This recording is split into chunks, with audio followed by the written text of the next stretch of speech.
Good morning.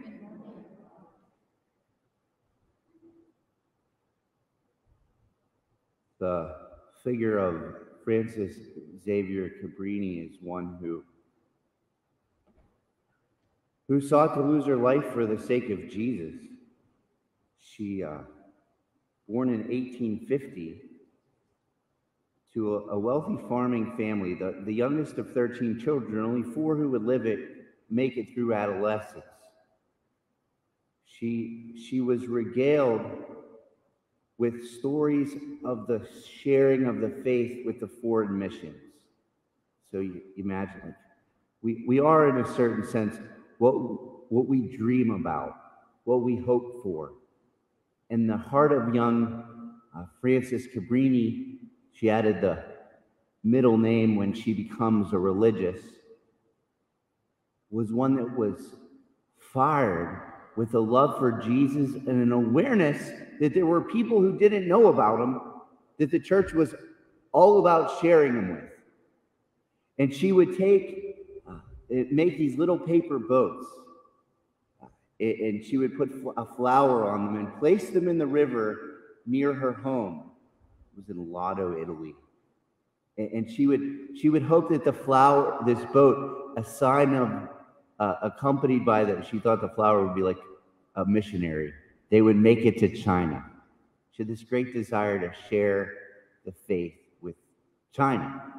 So she grows up and is educated by a community of religious sisters who she was very much impressed by. And at the age of 18, both of her parents died. I'm not sure of the cause of death. She sought entrance into this community and just decided that would be her vocation. And they said, "We like you, but you're sickly. And so we're not going to take you into our community." Well, she didn't allow that to discourage her. The parish priest, seeing this passion in her heart for the Lord, set her up to be the hoped-for savior of a dying orphanage, just poorly run and mismanaged. And over the course of a few years, she gathered some ladies with her to help, but the orphanage was beyond saving. Sometimes a failed business is the best thing that can happen to a business person.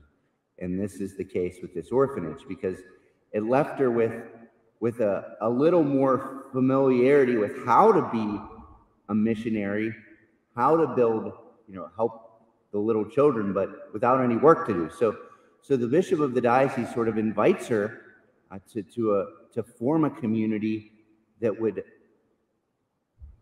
be for the poor and the needy of that area. And she founds the missionaries of Sisters of the Sacred Heart of Jesus, or of the Sacred Heart. And after just a few years there, this childhood desire to bring the gospel to China was too much for her. So she's like, "All right, I want to get on the boat, like those little paper boats she made, and go to China and let them know about Jesus." And that needed to be discerned. And she had a dream that was like, go to the United States. And she's like, So she gets to meet the Pope to talk to him about where she should go. Like, I want to go to China, but I had this dream. And the Pope Leo the 13th, says, "Don't go east, go west." So she's lined up to go to New York City. She arrives on a boat, and there was a lady there who was going to give some money to get things started. There were over 50,000 Italians in New York City, and they had like a very small amount of underwhelming clergy at that point, and no real order to their faith life. So she arrives, and the lady with the money bailed out. The bishop's like, "Just go back home.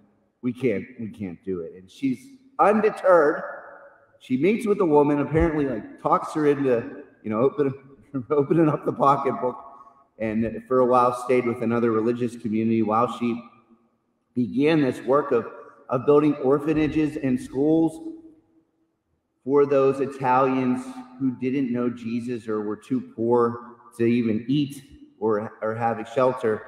And she did that in New York City. And then eventually she goes to New Orleans. And then eventually she's just sort of like traveling all over the United States, some countries in South America as well, starting orphanages, hospitals, and schools, so that the life of the Lord that the church gives might be known, that our Jesus, our Savior, might be loved.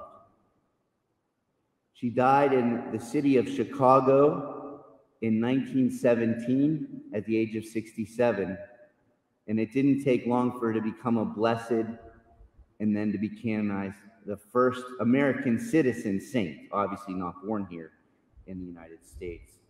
But we trust that this invitation to a life totally for the Lord is possible every time we encounter one who lives it. Mother Cabrini did that with such great energy, vigor, zeal,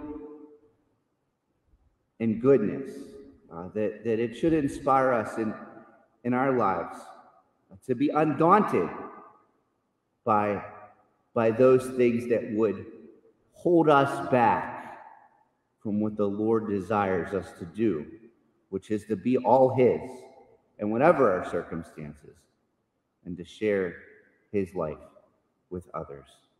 St. Francis Cabrini.